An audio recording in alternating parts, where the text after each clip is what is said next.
Most people think they know what the world looks like: mountains, cities, beaches, deserts. But beyond the places we see in photos and travel videos, there are the locations so strangely overlooked that they feel unreal. These aren't the famous landmarks. They aren't the tourist hotspots. They are real places that exist quietly, far from attention. And once you see them, it's hard to believe they're part of the same planet you live on.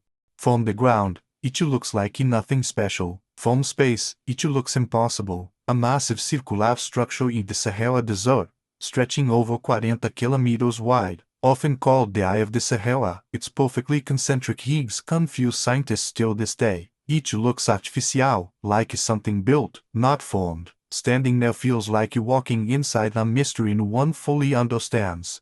In the middle of the ocean lies a perfectly circular sinkhole, over 120 meters deep. From above, it looks like a dark void carved into the sea. Divers who descend into it describe sudden darkness, massive stalactites, and a feeling of being swallowed by the ocean. It is beautiful, silent, and unsettling, like the sea opened its eye. This is one of the hottest places on Earth. Acid pools, neon-colored minerals, toxic gases, and volcanic activity shape the land daily. The ground looks melted, painted in unnatural colors. It feels hostile to life, yet people live nearby. Being there feels less like Earth and more like a planet is still forming.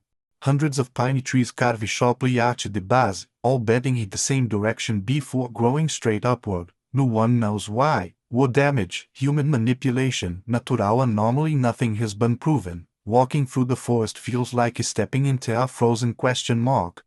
At first glance, it looks like a desert, endless white sand dunes under a blazing sun. But during the rainy season, blue lagoons form between the dunes, stretching for miles. Freshwater lakes appear where no water should exist. It is a place that breaks the rules of landscapes. High in the Andes stands a massive stone that I carved from a single block. Its origins remain uncertain. No clear explanation of how it was built, or why. The carvings suggest astronomical knowledge far ahead of their time. It feels less like a ruin and more like a message left behind.